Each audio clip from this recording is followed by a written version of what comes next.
Ensemble, partons à la découverte des huiles essentielles.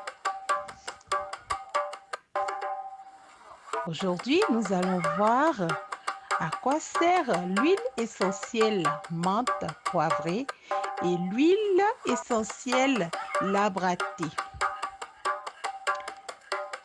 Tout de suite, commençons par l'huile essentielle menthe poivrée. Cette huile essentielle sert à la digestion. 2 gouttes d'huile essentielle sous la langue ou sur un demi-sucre après le repas en peloux nous aide à digérer.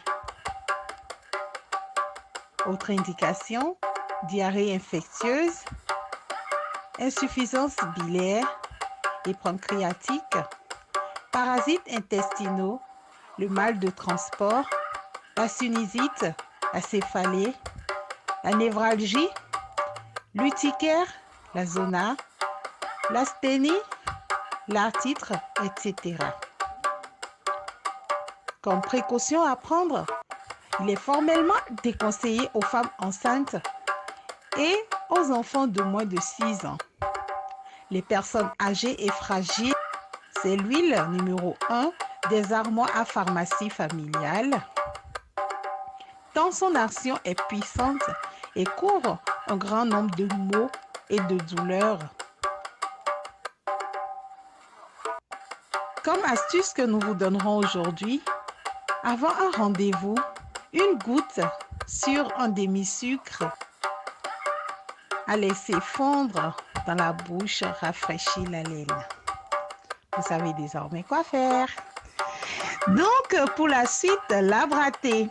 L'huile essentielle de labratée pour le mal de gorge. 2 gouttes sur une cuillère à café de miel à laisser fondre dans la bouche 5 fois par jour vous soulage des maux de gorge. Autre indication, toute infection bactérienne, virale, buccale, c'est-à-dire l'afte, la gingivite, etc. Respiratoire, c'est-à-dire la sinusite, la rhinite, etc. Et urinaire. La varice également, les jambes lourdes, l'hémorroïde, l'abcès cutané, la mycose, les parasitoses cutanées, les brûlures, piqûres, les acariens, la fatigue, etc. Et tenez-vous bien, pour labratée, il n'y a aucune contre-indication. Et donc, en raison de son efficacité antiseptique, on retrouve cette huile dans un grand nombre de produits d'hygiène corporelle, c'est-à-dire les savons, les shampoings, les huiles de bain, etc. Donc voilà aujourd'hui pour nos 2 huiles essentielles et je vous dis à bientôt pour la suite.